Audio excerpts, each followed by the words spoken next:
It is really, really wonderful to welcome you all here.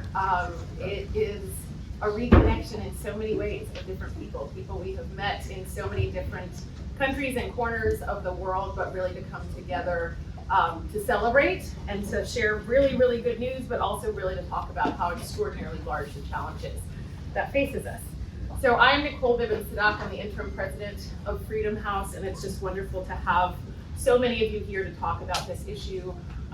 Democracy defenders in exile is one of our top priorities and something which is top of mind for us every day. We are honored to have in the audience today several former political prisoners from Nicaragua. They know this struggle firsthand. This is not just a story that's far away from them, and it's not a story that we can pass over. These are the individual stories of so many people. One of the former prisoners that we have here, I should say, activist and former prisoner, because I want to start with who they are and their strengths. Juan, Lorenzo, Holmann, Chamorro is part of our panel. We're also awaiting, I will say, we may have sent out the wrong address to a few people. So they are coming, and if they come in, no late shaming or anything like that. It's ours for sending out the wrong address. But one of the other people who was on his way, we just talked to him, is Felix Maradiaga. He is actually one of our own, a Freedom House trustee, an extraordinary advocate, and a person who was also imprisoned because of his courage. I'm extremely grateful for the work that they have been doing for Nicaragua, but really for freedom around the world. We're honored to have so many people who have been longtime partners to Freedom House in the audience today, and people who have suffered for their activism but have continued to fight the struggle. The prisoners, many of whom are here today, were freed in an extraordinary effort by the United States government and others to secure the release of 222 individuals held prisoner by the Ortega regime. And we hope you will all be able to stay for our reception that's taking place later after this panel, where we'll really celebrate our 2024 Palmer Prize winners, which is an incredible group of US government officials. It is the best face of American government. It is those people who live and breathe and are the face of American values and universal values all around the world. They are a group of people who helped secure the release of these 222 prisoners and welcome them into the United States when they were forced into exile, stripped of their nationality and displaced by the Ortega regime, but were able to enjoy freedom when they arrived, I was going to say on our shores, but arrived in Washington. Many of the officials are here with us now, and we just want to say thank you for all of the great work that you have done, and I will say thank you.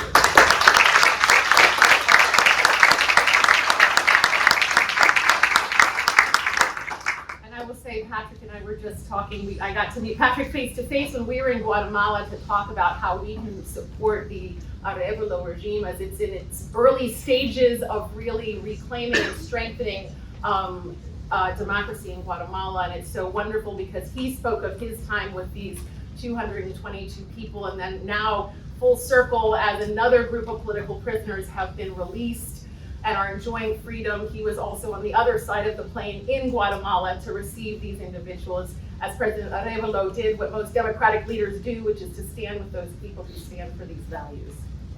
So we're having these conversations at a really critical moment.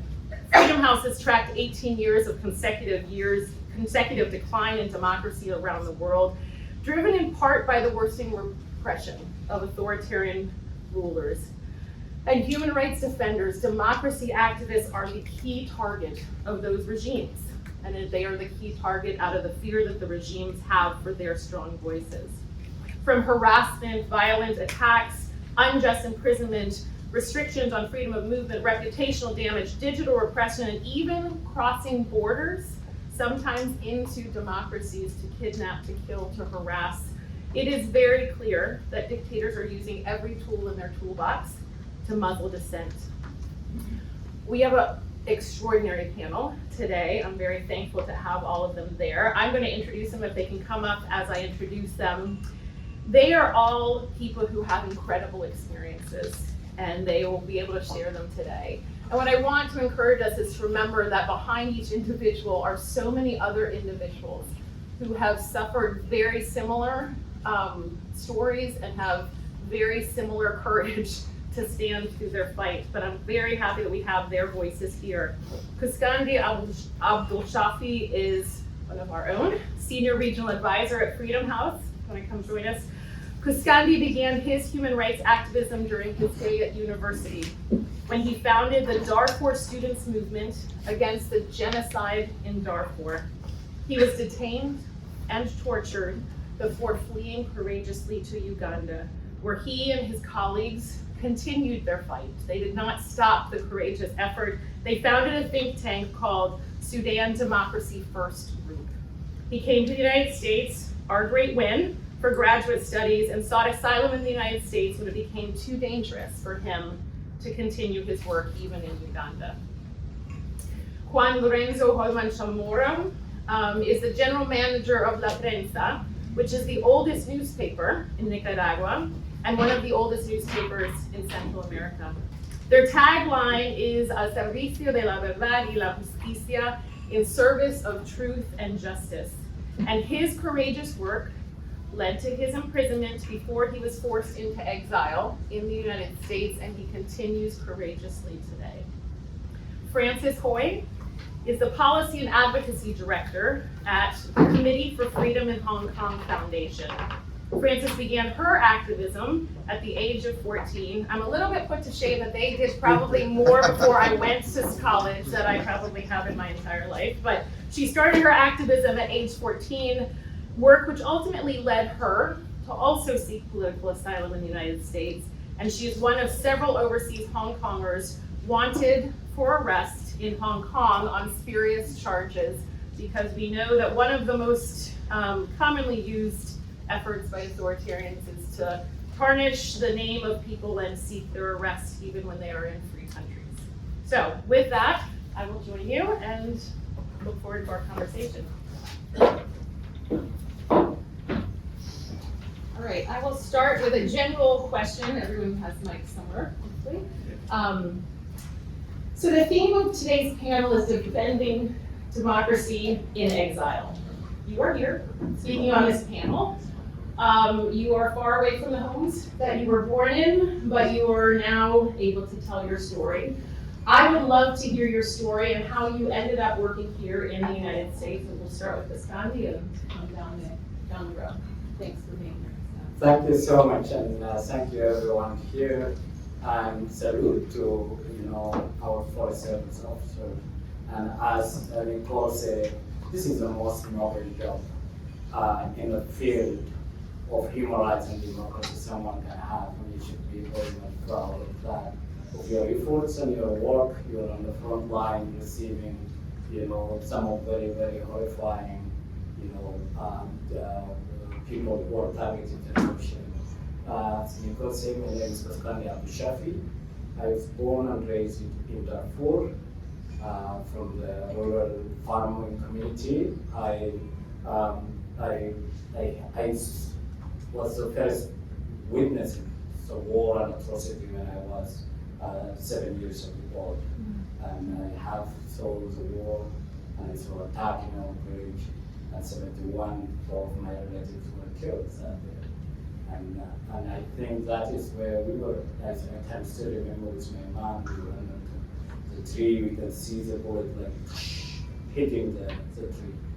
And I think as a young boy at that moment, I know that this is not a simple war within the community, it is a deep structural state problem. And I went to the university in 2003. I started my college. I went definitely, yes, to excel my classes and graduate with excellence, which I did, but also I went to really act and change and be a change. And unfortunately, when I was in the first year of the war, the genocide in 2013 started. And we were in the class, in the room, students from Darfur. And next day, one of our roommates just received the news that he is the only one surviving from his family, because his family at home, the airplane kept and bombarded the house, and everything in the home, all his parents, grandmother, sister, brother was gone. And at that moment, the government actually, and that is where, at that time, where there is an increase in Palestinian father. And basically, the national TV was telling us there's war in Israel, but nothing about the genocide that actually happens here. Mm-hmm. And that is when we started the movement. We shouldn't be silent. We start writing, statements and go to the bus and just distribute it, telling to people with the image, this is what's happening. This is not in Gaza. This is inside Sudan. And we start like kind of mass mobilizing students for the protest. So I was one of the students that we organized the protest with Kofi Annan and Secretary of State Colin Powell came to Khartoum. And I was arrested. I was tortured that day. And because they went to Darfur and they're coming back to Khartoum. And next day, the universities would all get out and block the city. So they released us the same day after a very severe torture. And I was arrested again. I was tortured by students that are loyal to the Islamist party. And then I had to leave Sudan. But my drive to work for democracy, human rights, social justice, and peace is driving from what I saw when I was very young age. And it still shapes my attitude, my understanding toward the importance of democracy, the importance of peace and human rights, the importance of structural reform into society, and ability to have critical questions. And with that, even within the university, most of what we're doing, we lead political debate with different political parties, with different groups, with even the Islamist loyalists. And that is what always the authoritarian don't like, people who think, people who strategically counter their narrative. And because of that, we were in the target. After I left Sudan, at least 51 of my colleagues from that whole student movement were assassinated in this period from 2005 to 2012. And it's like that's beyond the mass arrest and torture. So my story and my career that I've been working in, even when I was working in the Exile, is driving those principles. And I really, really, respect and acknowledge everyone who supports human rights defenders, because without support, I wouldn't have survived. I was in the Sudan border, and I called my dad and I tell him I am leaving Sudan. Sudan at that time had bordering 8 countries. My dad never asked me, where am I going? Because he knows his phone might be tapped. He just said, please get out of here, get out of here. I will never forget that. And it really shows, and I was the teacher of human rights defenders support of those who have been protected after the ICC indictment in Uganda. And we formed a think tank, and policy think tank. It was a key into training. We can use from Khartoum, put them in a very small hotel in a Baja outside Nairobi for a week to plan and organize nonviolent movement and go back in Khartoum and actually implement those people that are the one that led to the revolution of 2018. And that is what I really am inspired with all the work and effort that colleagues across the world do. We share the same story. Quscondy, your story is so powerful, and it is so reflective both of your personal story and your personal courage, but of so many people who have gone through the unimaginable and come back every day. And that is just extraordinary courage. We're thankful that you bring that courage to our Sudan work at Freedom House. And your point about shining a light, it is extraordinary. We are at a point right now with what's going on in Sudan, and the world is not paying attention to the level that they should. And so I'm just extraordinarily thankful for your advocacy in that. Juan, can you tell us your story? Well, I was born and raised in Nicaragua. My family owns, like you said, the oldest newspaper in Nicaragua, La Prensa, founded in 1926. So we are 98 years of journalism. I grew up in this particular environment where persecution, censorship, exile, government harassment, imprisonment, all the etc. you can find were always right there, I would say. You can add all the etc. you want, and all this was caused by the storm-born idea in our family that we have to defend freedom, and especially freedom of expression and freedom of the press. Had to be defend and fought. Freedom of expression and freedom of the press has to be defend and fought for to obtain or protect, whatever either the case will be. In the 1980s, in the first Sandinista dictatorship, I had to leave the country and suffer my first exile. Left my family with the faith that I was going to return. While in exile, I got my college degree, and by the time I finished, there was a new government, and it looked like there was a bright future for Nicaragua, so I decided to go back and help build that country that was completely destroyed by the first Sandinista dictatorship. When I returned, besides working professionally, I involved in civil society with a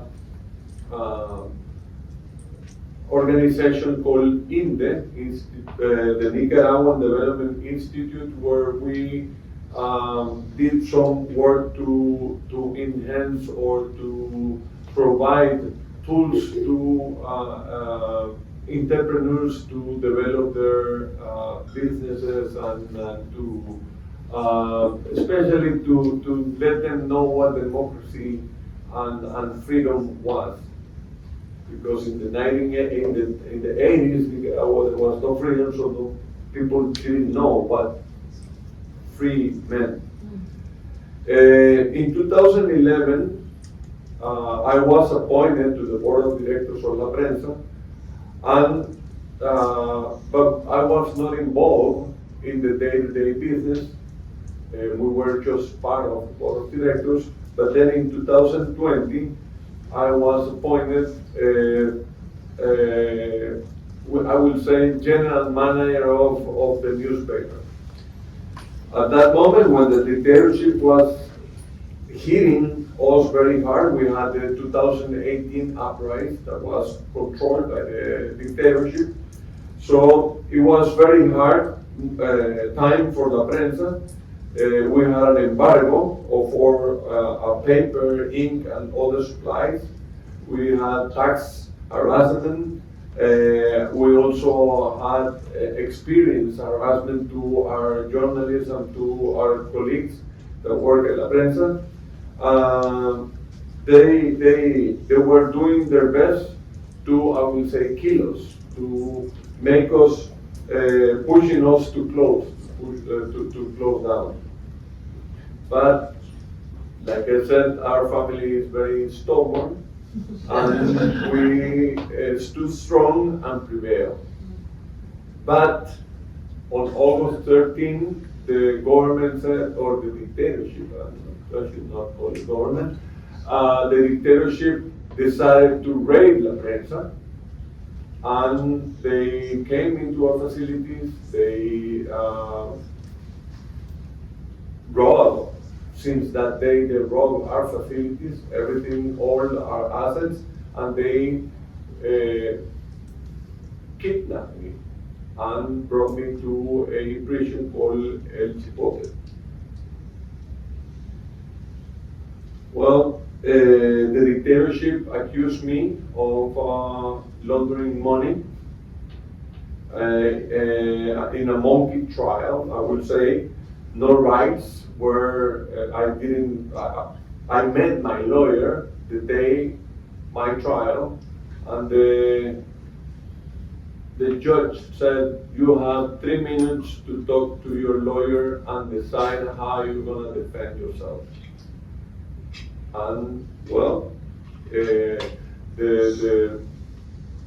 trial was a public hearing, they would say, but the only person that was allowed to come to the trial was my wife. Nobody else. So finally, they condemned me to pay a fine of $3 million that I had not paid yet, and 9 years in prison that I won't complete. Well, how I end up here in the United States? Well, because God listened to my prayers, God listened to my family prayers, God listened to all the other colleagues that were suffering with me in that cell, and He sent a group of brave, wingless angels to rescue us, 222 Nicaraguan, they call it heroes. We were just Nicaraguans doing what needs to be done. Well, we were all, when we were flying to the United States, we were all stripped of our nationalities, were erased of all Nicaraguan civil records. So none of us ever existed in Nicaragua. And all our assets were robbed and stripped from all we had, even separated from our families. My wife was still in Nicaragua at that moment, so it was a mix of feelings when we were flying. I was flying to freedom, but I was leaving my life and my wife and my family behind. They took everything from us. The only thing they could not ever be able to take was our dignity and our will and my will to continue fighting to reestablish freedom and democracy in Nicaragua. I will forever be thankful for those wingless angels, some of them are here, for giving us that freedom.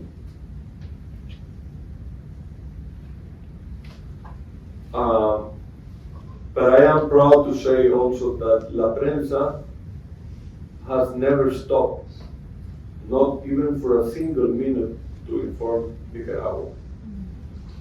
They have not succeeded in shutting us down. We're still running, we're still doing our job of being for the truth and justice. And there is one other motto we use. We are El Diario de los Nicaragüenses, the Nicaraguan newspaper. And we are that for Nicaragua. They have not succeeded in shutting us down. We are mainly working from exile, and we are continuing to do so until the last drop of ink.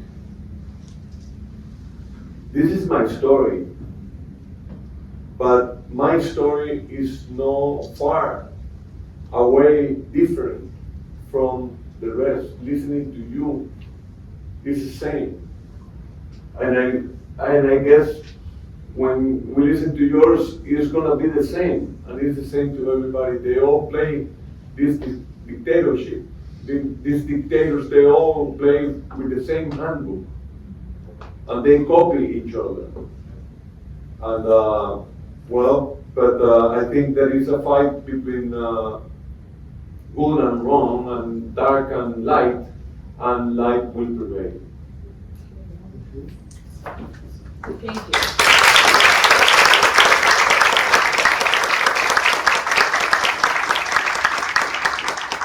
Thank you, Juan. You are absolutely right. It is a fight between dark and light will prevail. It is extraordinary how the stories are very different and the stories are very similar, because authoritarians fear the same thing. Courageous students, activists, journalists, human rights defenders, people who have the courage to speak truth and to ask of their government the same thing we ask every day. We'd like to be able to live freely. We'd like to be able to speak our minds, to worship freely, to be able to print what we'd like to say. We'd like to ask the government to represent us fully, and that is a threat to so many regimes around the world, and they do the same things over and over. The kidnapping, the abuse, the torture, the separation from families, the erasing of people by taking away their identity.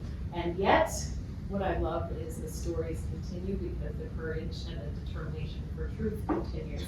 And those are the human rights defenders that we're so proud to work with every day. Frances, we'd love to hear your story. Thank you. I just want to say thank you so much for inviting me.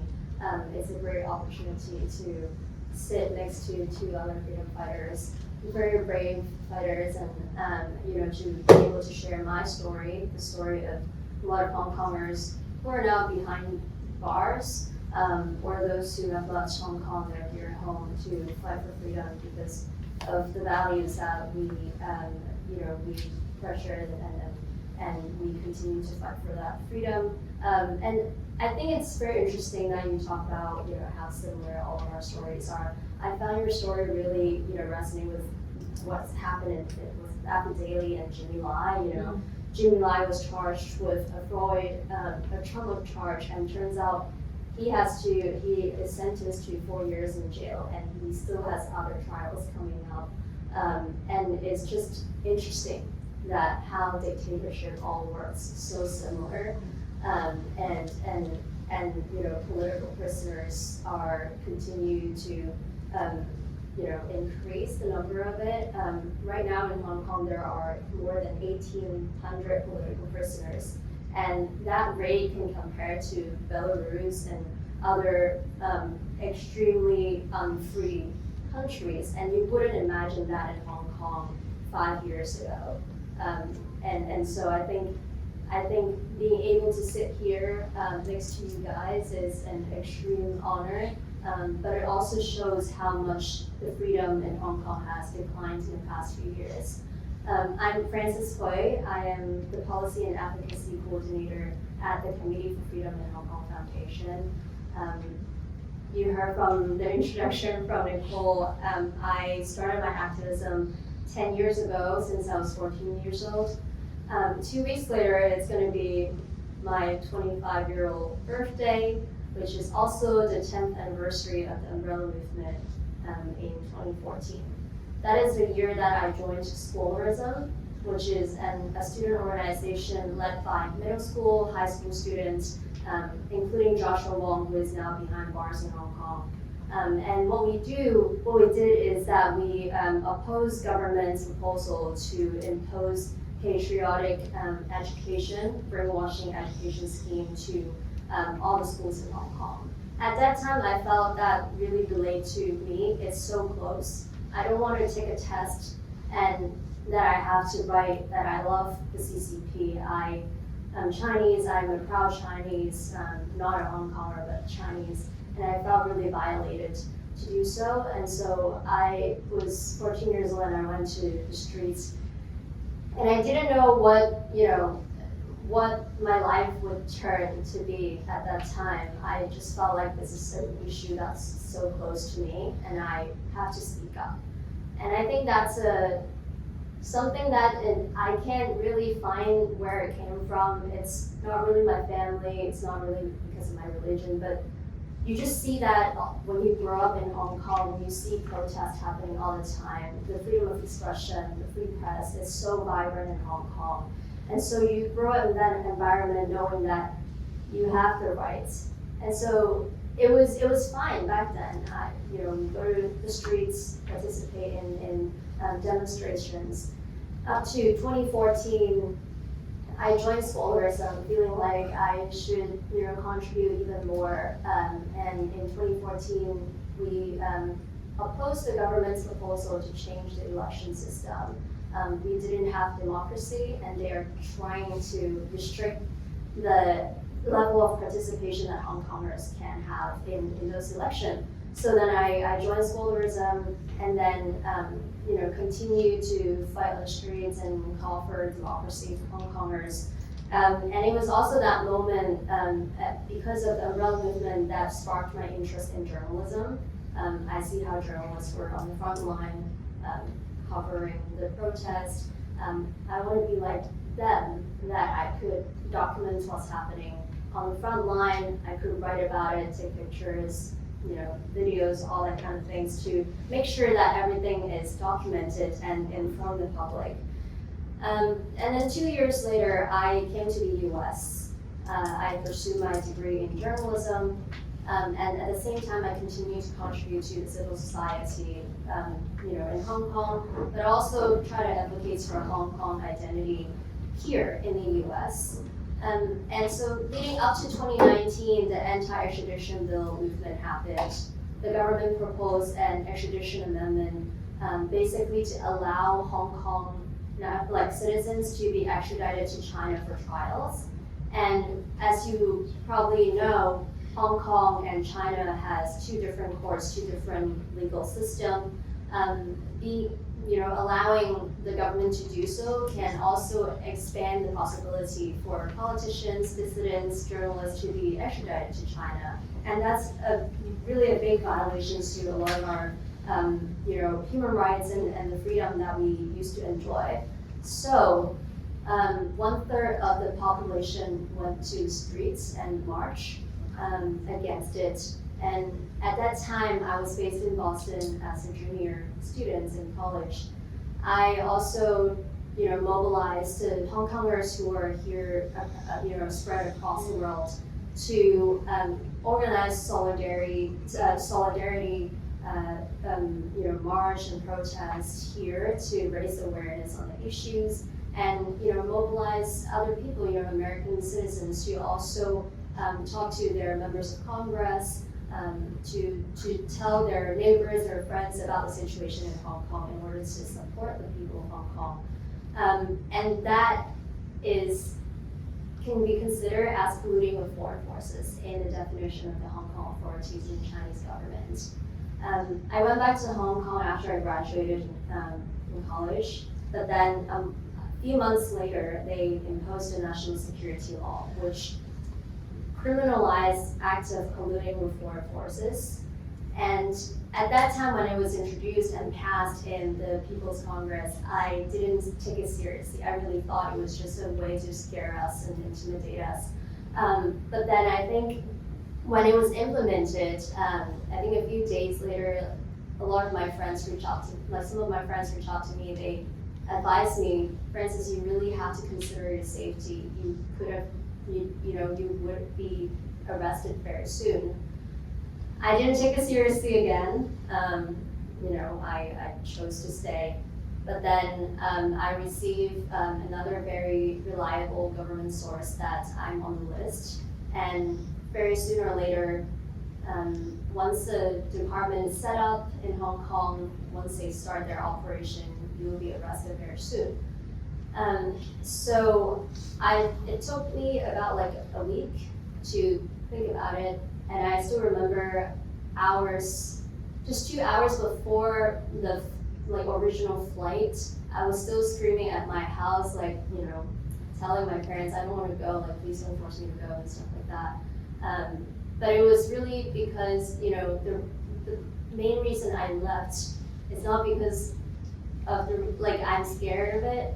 It's more because I see how it would affect my parents, my family, and my friends, people who are associated with me. I think they're super worried about me, and they, eventually convinced me that just go right now and see what's gonna happen later, in weeks later, we can just observe the situation. So I left Hong Kong, went back to Boston, and I think a week after that they started to arrest people. That's the first arrest that they had, and then they arrested Jimmy Lai, and that's the moment that I know that there's no chance, like I can't go back. So I announced that I left Hong Kong, and I continue my We the Hong Kong, like an organization that I founded in 2020. Continue to promote the identity of Hong Kongers, the culture, and to build the community here. And so I sought for asylum and very quickly got approved. I think half a year later I got approved, and it's just, I'm so lucky to be here because I know a lot of people were waiting for their asylum to be approved. Some of them didn't even get a chance to come to the US because they don't have the visa or whatnot, but I was a student, so I was able to come here. And so I got my asylum, and I think when I left Hong Kong, I made a promise to myself and my friends and people who are in Hong Kong that I will contribute all of the knowledge and skills that I learned, knowledge that I gained back to the movement, even though I left. And I continue to live up to that promise. I joined CFHK Foundation, decided to step up my activism on a more higher diplomatic level, continue to contribute to the diaspora community, because I truly believe that Hong Kongers deserve democracy. And even though we are now scattered around the world, I do believe that we can gather that momentum and prepare for the day that we can finally restore democracy in Hong Kong and return to Hong Kong. So here I am. Thank you. Thank you.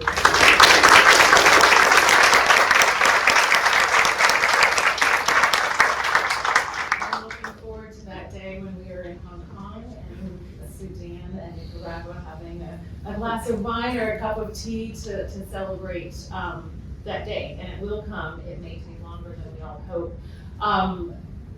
The similarity of regimes going after people who choose to speak up, using the very same tactics, pushing people out, making them fear until they choose to leave, or literally pushing them out or putting them on planes, is such a similar story. And what we also want to think about is, what is that similar story that democracies and countries that welcome courageous human rights defenders need to be thinking about?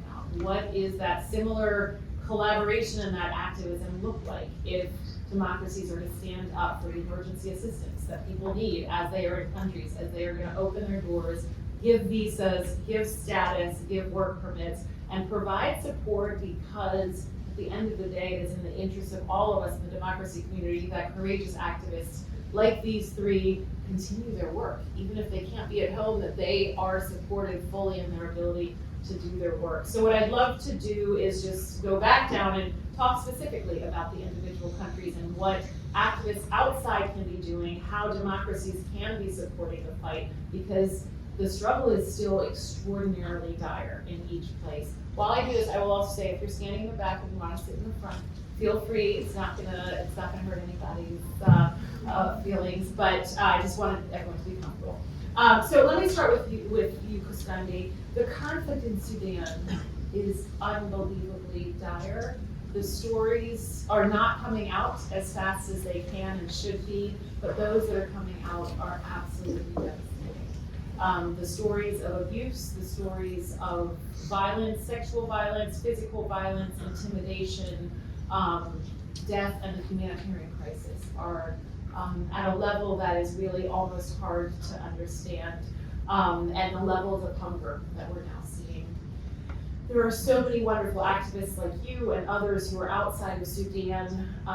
What can those activists do who are outside of Sudan most effectively do to alleviate the suffering, to bring resolution to the conflict, and what is the message that you would have for democracies in other countries to support those activists outside to drive that change inside?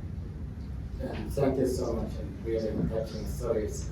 I think just taking from Sudan example, and it is similar to several conflicts in transition.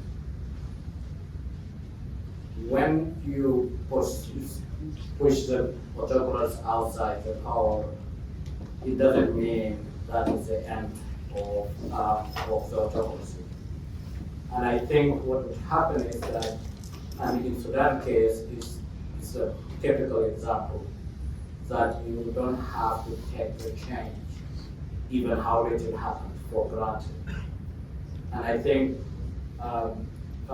looking down to, very more innovative, inspiring 2018, 2019, people's revolutions that actually removed one of the most dangerous dictatorship ever passed, even in Africa, Bashir regime, and how that happens. So the longer term the regime eroded the state system because that's the control system. For instance, why China want a cultural assimilation and national identity. That is a pseudo-party identity, and the existence of those people feel it automatically the state itself become a party. And when the party remove it out of the state, the whole state system collapses. And that is what happened in Sudan. Militarization of,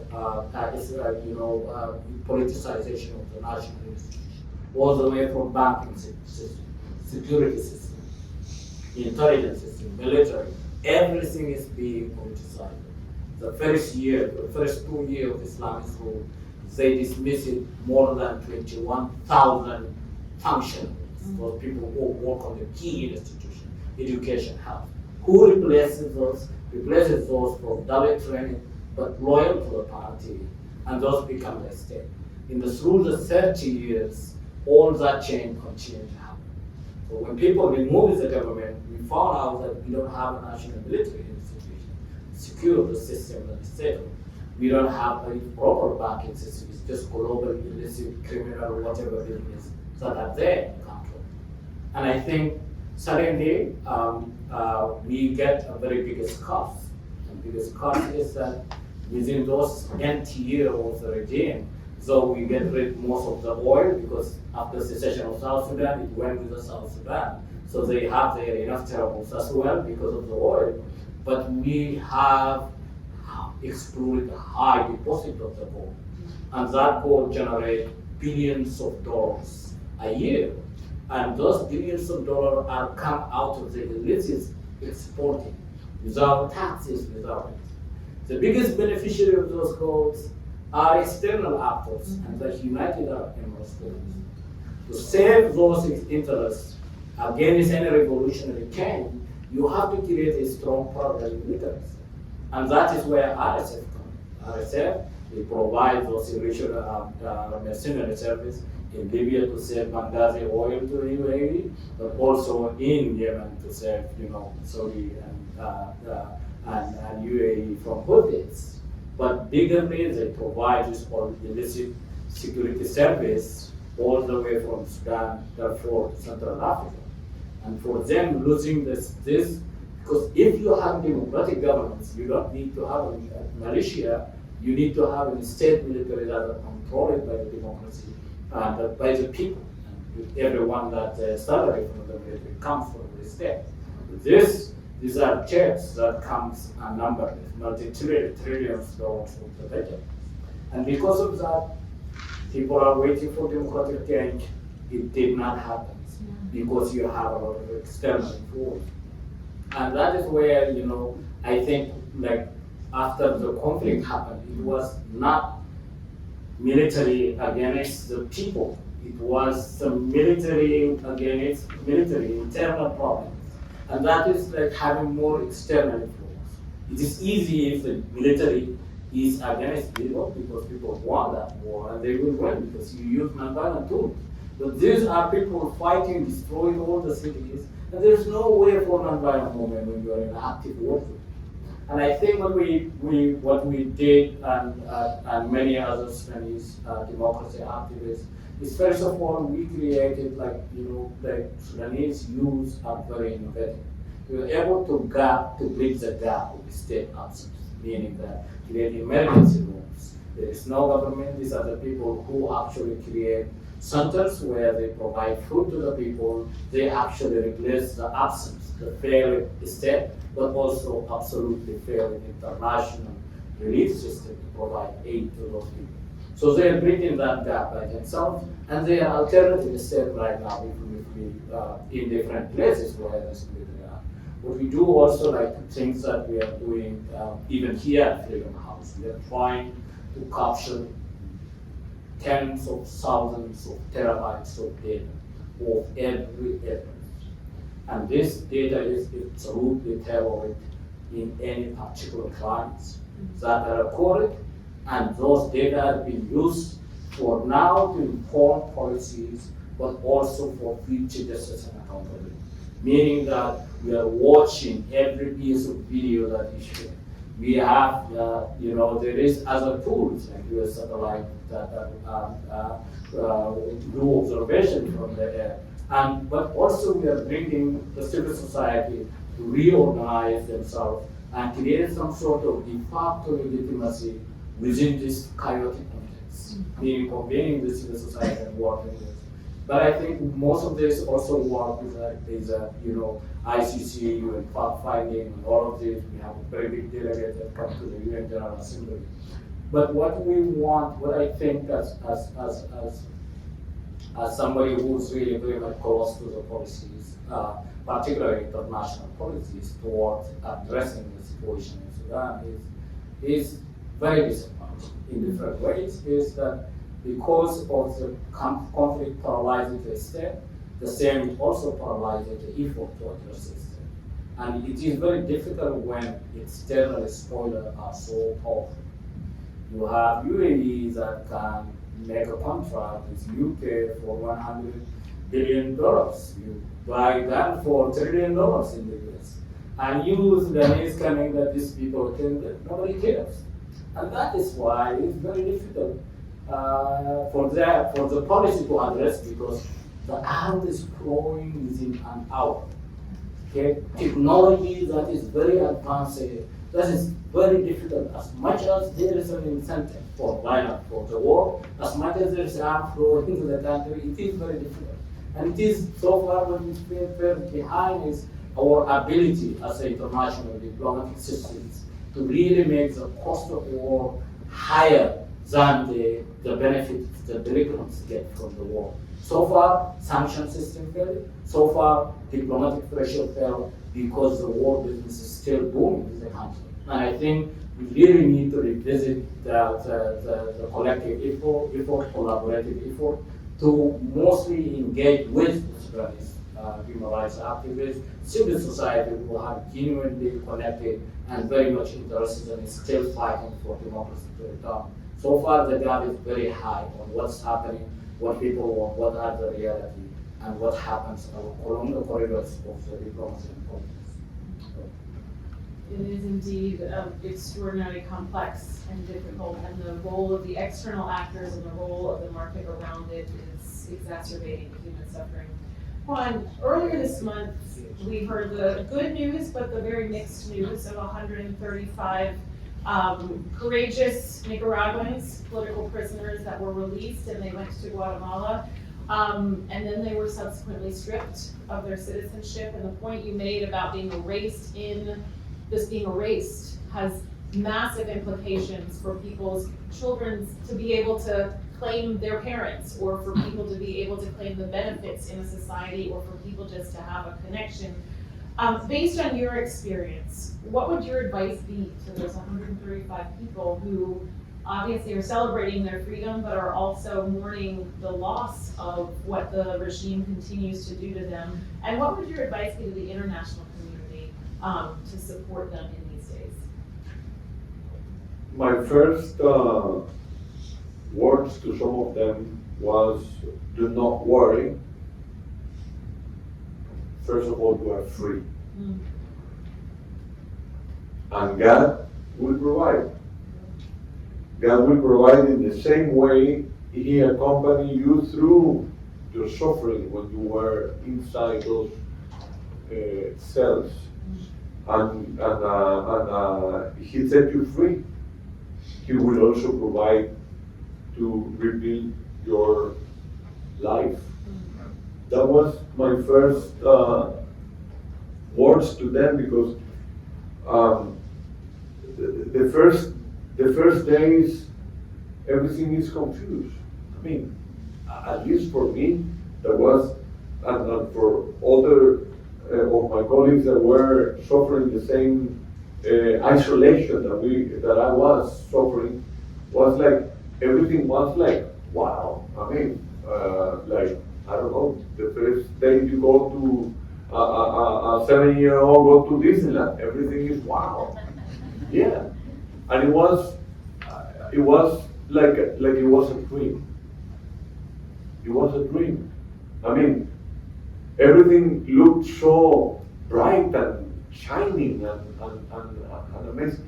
So, but confused. So, you know, a group in the group of 222 decided to write like a document telling them recommendations. So they did that nice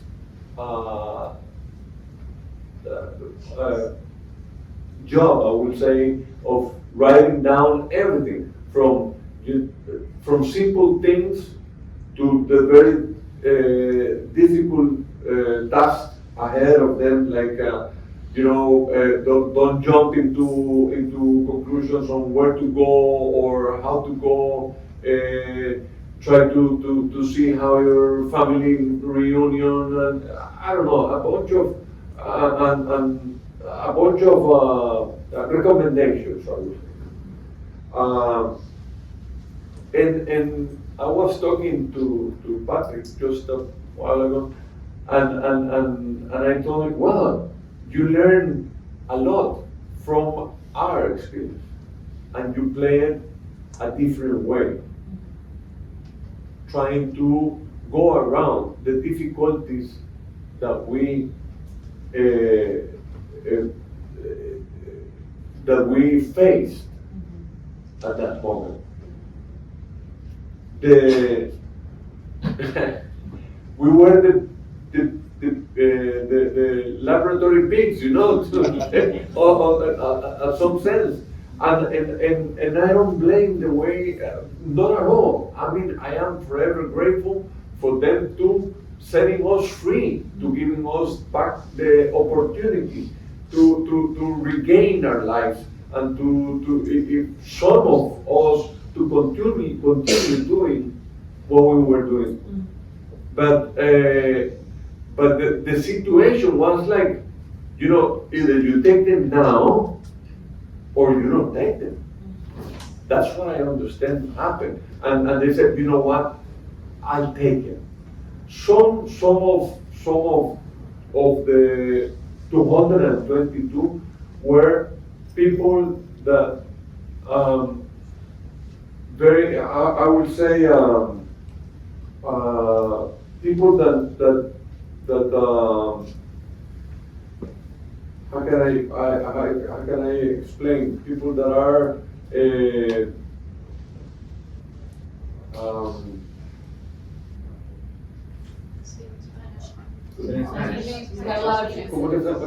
que son vulnerables, vulnerable. People that are old, illiterate, sick, people that don't speak English, people, so they are vulnerable. If for me, that I speak English, that I went to school here, that I know the society, the US society, how it works, that I had family here that received me in their house and gave me shelter.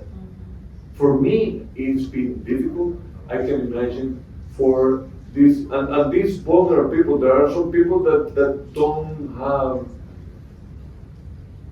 enough to get not even to the end of the month, to the middle of the month, because they don't have the tools, because they don't have the ability to work with those tools. And sorry, but what I'm trying to tell you is what is happening. I am not here trying to blame or be disgrateful for something that you did the right thing. That you did it. And so with these 135 political prisoners, 2 days before their release, I was talking to someone and said, man, I don't know if that miracle that happened to us will ever happen. It was the day before the release. And I was talking to someone that was traveling to Guatemala to receive this and she was like, never happened, it never happened. And the day, in the morning, I immediately called her, you are in Guatemala. Yes, I am. And you talk to lots of people and just keep going, you bet no one's gonna get out of prison. Just keep doing that until you get free. So what we, and not only the ones who came in that plane, and all the people that are fleeing our countries because of these authoritarian regimes, we have to go through so many things.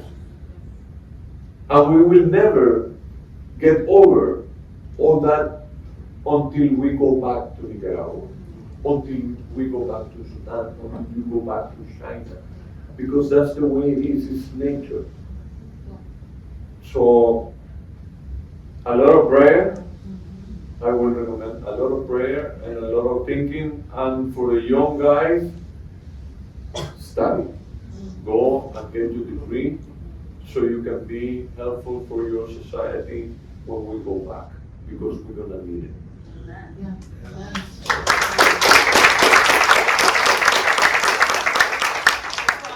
It's so important what you say. It is really, really a wonderful, amazing thing that our colleagues did to open the doors in the United States, and then eventually also to work with the Guatemalan government to welcome people in. But that is the start of, or that is the middle chapter of a very long story. We have to stick with these courageous people because they need a place to stay and a visa and work permits, and we need to just give them the support that they need to continue their work, because they are the people who were courageous at home and will be courageous in exile, and we really as a community have to think about how do we rally around them. And everybody, the people who particularly need the extra help if they are the vulnerable folks. Let me, in our last minutes, I want to really come to a point which you've spoken so well about, Francis, which is transnational repression. And I wish this were not a topic that was getting so much attention, but it deserves it. Hong Kong activists, Uyghurs, Tibetans, mainland China critics have been routinely targeted by the Chinese government, the Chinese Communist Party, for transnational repression, which is when China and many other governments, Russia, Iran, the list is long, reach across borders to surveil and harass and silence. And we have done a number of reports since 2014 to show 1,000 instances of physical transnational repression, which means in 44 different countries, which means someone made it out, they were safe, and then physically attacked. And that's not even to speak about digital surveillance. Can you just speak a bit about how this looks in your life? You chose to come to the United States, and yet you are not completely free of all of the threats and repression, so please. That's right. I think it happens to pretty much all of the Hong Kongers who have left Hong Kong. They were trying to escape from China, the Chinese rule, but then when we're outside, we don't actually get absolute freedom because we're also under threats and harassment and assaults by CCP. The transnational repression is an issue that's pretty much spanned across my time here in the US. starting from when I first came to study through now. You can see that it's a problem that it's rooted from the very extensive network and global influence that China has. It can come to indirect, like very direct way. For example, the Chinese consulates that are based here, secret Chinese agents infiltrate in every sector of our life to very indirect way. You have Chinese nationals who are very indoctrinated, very loyal, patriotic, and the Chinese government doesn't even have to pay them and hire them to be an agent. They would willingly volunteer themselves to harass dissidents and feel the urge to protect and defend their own national identity. And I have gotten that when I was in school, when I read about Hong Kong, when I read about Taiwan and Uyghur, the struggle of our freedom movement, Chinese students would stand up in the classroom and protest against my presentation or, complain about it to the teacher.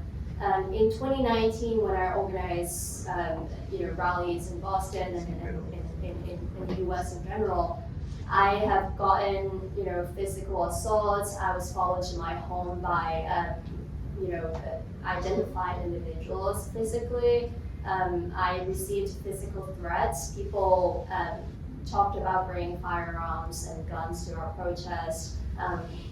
In some of the message that they discussed shooting me right to my face, and bringing a wooden stick to the protest and beat up all the Hong Kongers, all the pro-democracy protesters.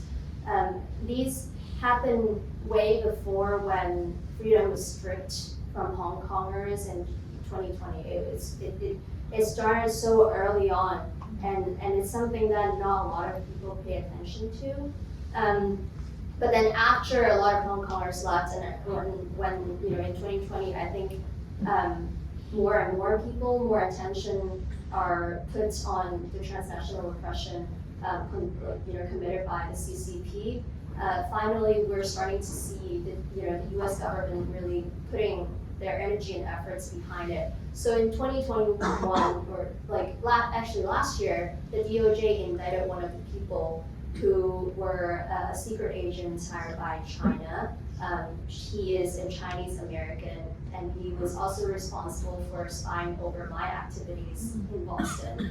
And I know for a fact, this isn't good news, but I know for a fact that there are so many more behind this. Some of them left the US and went back to China. And the guy who followed me home are no longer in the US, he left. And that's a tactic that the Chinese government used. They have someone come over to do this, and then they swap somebody new, and you would never be able to track. So there are policy legislation in the US Congress that are trying to expedite this process so that we can react more quickly. But there's so much that have to be done, and not only we have to focus on the issue in China, but also, TNR, like transnational repression committed by other dictatorship. It's a common issue that all of us face. And I don't know if we mentioned this, but again, last December, the Hong Kong authorities issued an arrest warrant on me, including $1 million bounty on me and 12 other overseas activists. And in front of you is someone who is wanted with $1 million bounty. I mean no harm to public safety, yet I am wanted by the government with $1 million bounty. This is not even a bounty that they offer to, rapists, people who have committed the worst crime in Hong Kong. This is not even it. So, national security means so much to me, and I'm such a great threat to them. But you see, there is a Chinese consulate here, and also the Hong Kong Economic and Trade offices. There is one based in Washington, D.C., one in New York and San Francisco. They look so innocent from the outside that they are, this economic and cultural advancement organization for the Hong Kong government. But at the same time, we have also documented a lot of track record of them spying over pro-democracy activists in London, in Germany. There are there are charges going on with some of the HKETO agents. And we have one in DC. Who knows if they're doing the same thing to all of us. And with that bounty, it always makes me worry about my security, my safety, whether or not they are here in the room. Every time I have public engagement, I worry about this. And so that's not only to me, but also my family in Hong Kong, my friends in Hong Kong, everyone who is associated with me have to second think about whether or not they will be under scrutiny and surveillance. I think that's, it's not something only I am experiencing. I think a lot of people, a lot of Hong Kongers got to Hong Kong, they have a lot of questions when they're trying to build their support system, their community. They are also very worried about their safety because Chinese agents are infiltrating every part of our life, and we didn't even know if we can trust that person in our community. And so that creates a lot of challenges when we are trying to build our diaspora and when people who have left their home are trying to build their support system here. And so, there are legislation in the US Congress right now are trying to shut these HKETO down. And last week we have really, overwhelming support in the House, which passed the HKETO bill. And we're hoping to see that happening the same, in Senate, and hopefully it will get signed by presidents within this Congress. But so much more needs to be done. This is a real issue that freedom defenders are facing, no matter which country they're coming from. Thank you, Frances. Three very, very different stories, but the themes and the threads go through them very clearly. Authoritarians are using the same tactics, the same fear-driven tactics to silence people who are willing to stand up to their overwhelming control of power and repression, and to do it at home, to do it by pushing people into exile, to do it even when people are living in democracies.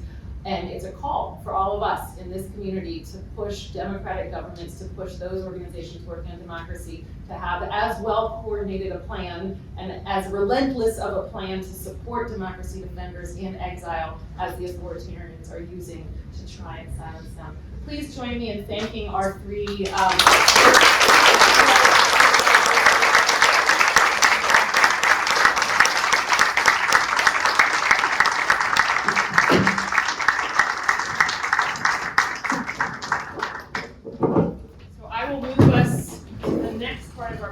with great thanks to my colleagues. Just extraordinary to hear their stories. It's my privilege, too many words spoken today, to introduce our closing speaker, who is the ambassador of the European Union to the United States, Ambassador Neliupšienė. I'm hoping I'm saying that correctly. She brings deep experience to the topic today. In her current role, she is representing the European Union, home to nearly a dozen countries that are hosting human rights defenders in exile. Czechia, Estonia, Finland, France, Ireland, Latvia, Lithuania, Netherlands, Poland, and Sweden. Before that, she served as the Vice Minister for Foreign Affairs in Lithuania, a country that we know well and have worked so closely with, a country that is doing incredible, incredible work for the protection of human rights defenders from Russia and Belarus. I would also like to point out the Lithuanian officials that have also been past Mark Palmer Prize winners.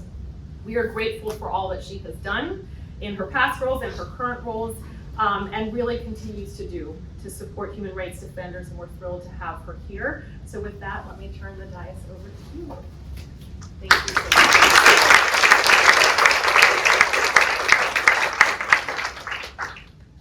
Thank you so much. And first of all, I would like to thank the wonderful panelists with their remarkable stories. And I think that it's extremely important to listen to those stories because they reflect the difficulties our human rights defenders are facing, and every individual story is as important because it reflects the majority of the stories which are happening in their countries. It's a really a difficult task to fight for your own personal safety, security, but as well for your country's freedom and democracy.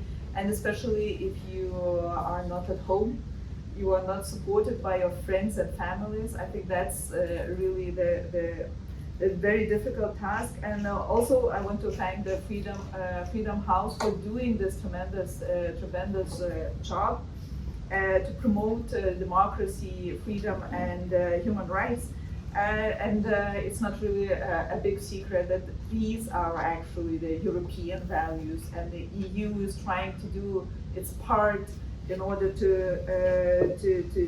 help to protect those, to promote them, and actually to maximize our impact against authoritarian regimes, hold governments accountable for what they are doing. And I think one of the most important tasks for the European Union is actually to help human rights defenders who are in our countries in Europe, but as well who are still in their countries. Let me start with a personal story, because we are sharing stories here. So I'm coming from the country Lithuania. So together with another 10 countries in the EU, we actually are independent because we had human rights defenders in our countries. And 30 and 35 years ago, they were the people who were actually doing the job. Of course, they have been doing this job for like 70 or 50 years of occupation in our country. And it was really a dangerous job to do. And as a kid, I remember that whenever your parents or grandparents will have some strange, I call them strange guests as a kid at that time, they will usher you out of the house, because the fear was so big. Because like accidentally as a kid, you can kind of talk to some people who were in your house. So it was real for us. Another story I always tell for the people, you know, this government, United States government, did a huge job in actually making sure that in one way or another, human rights defenders are connected to each other, and can know that actually there are some people out there who will help when the time will come. So there are American voice from Washington, then there was American voice from Prague, like moving closer to us, and people will be listening to that. But even now, you know, I was posted as a junior diplomat in nice country Belarus, which is a neighboring country for Lithuania. At first, it was like okay relations. And I was tasked to help some of the non-governmental organizations in that country. Well, it was not really very much about the political dissidents at that moment, although they had political prisoners already. But what I experienced, I think it's not really compared with your stories, but for a couple of months, because of my job with the non-governmental organizations, there was a national television station which would follow me every day. I step out from my house. I have to go like a kilometer, like a mile from my house to my work, which was, and they will go with the mic and camera on, asking, so how much you are getting, how you are getting money, how you are getting tents for those, Freedom House, for the NGOs here, how you are actually feel about betraying Belarusian government. And you cannot comment, because I don't feel like I have to betray any foreign government, because I was a diplomat.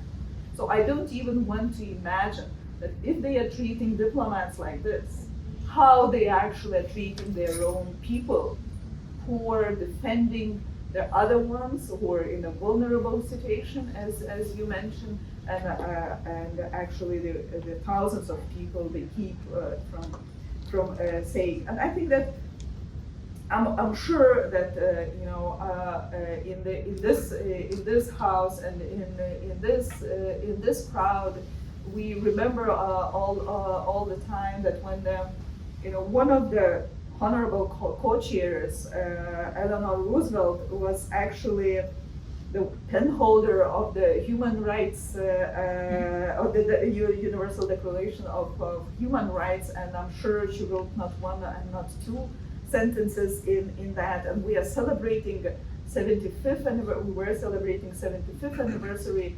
of it last year. The problem is there that we have to have people and the proof that it's not given. When we agree a universal document, or we agree our own national constitutions, that it's not given, that democracy, human rights, and in general, people dignity could be easily protected. And I was wondering actually what Eleanor Roosevelt would say about our world and our situation of our human rights in the world right now.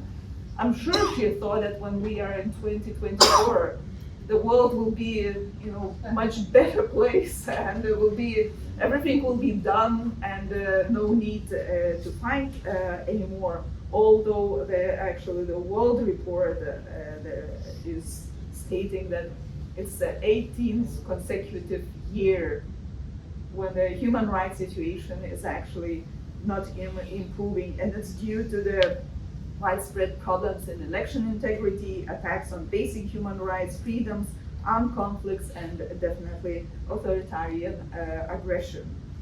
And these threats to human rights and democracy are increasingly obvious. Russia's continuous illegal, unprovoked, and justified war against Ukraine, and recent conducted so-called elections in occupied and illegally annexed territories, horrific attack of October 7, the war in Gaza have actually brought immense human suffering in the Middle East, with no end at our side at the moment. Sudan is facing worst famine in 40 years, and over 12 million people are displaced.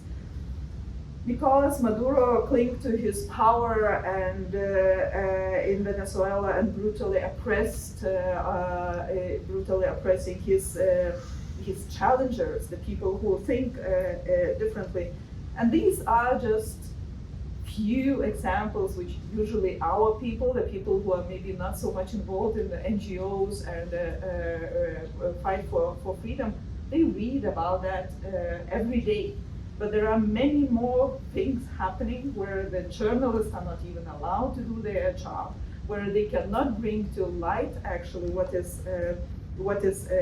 happening. And I think that this is one of the jobs we are trying as well to support together the media access to the situation, to the countries and the places where the situation is worse.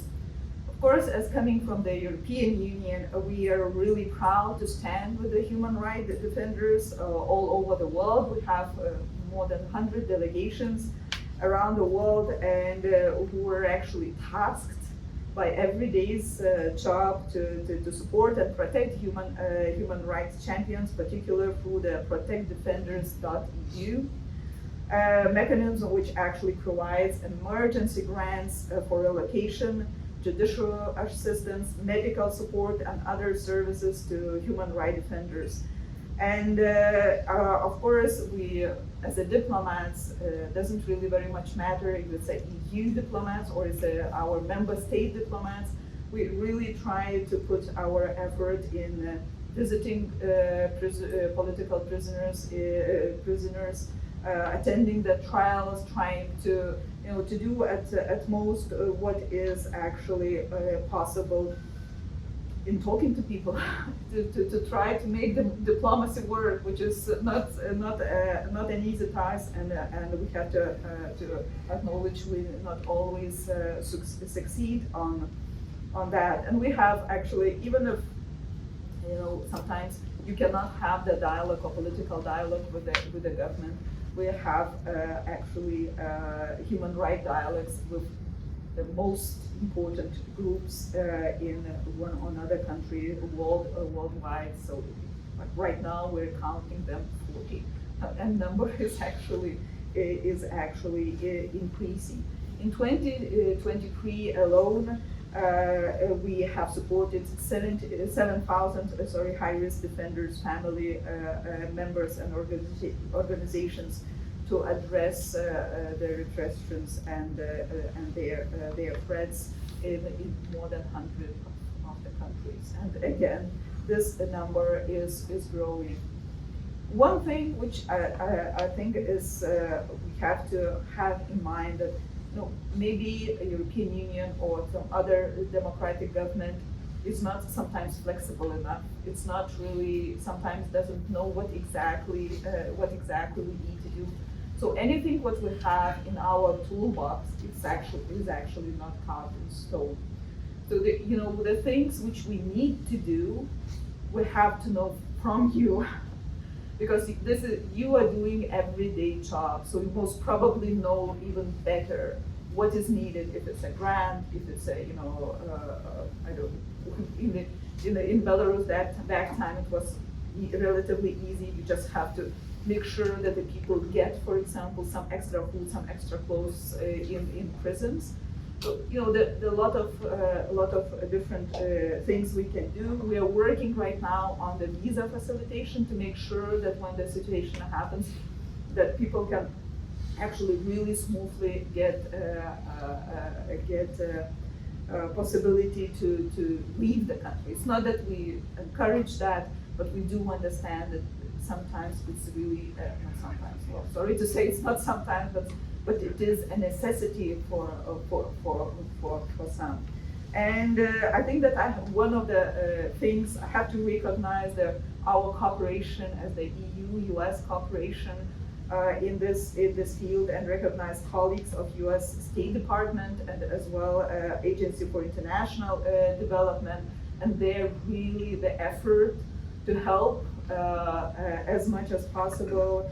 And I really think that they really deserve the honor through their 2024 Mark Palmer Prize. They did the job, of course, first of all, but not only the release of political prisoners in Nicaragua. And I think, and their international cooperation with other partners like Guatemala. But before I conclude, I would like to come back to First Lady Roosevelt, who actually said that a democratic government represents the sum of total of the courage and integrity of its individuals. It cannot be better. It cannot be better than they are. And I think actually the human rights defenders, so that means you, actually is the best our society has. Thank you very much.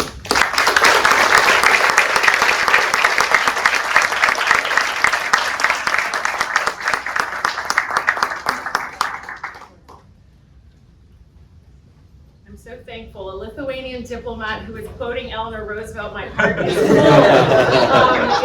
It doesn't get any better. It's a Freedom House day. Your words are so wonderful, Ambassador. And what I really think quite often is when we think about the world, we can think about states, and we can think about difference between governments and NGOs, but I think about who is standing for freedom and who is not. And sometimes they do it in government, sometimes they do it in the streets, sometimes they do it in jails. Try and keep it together.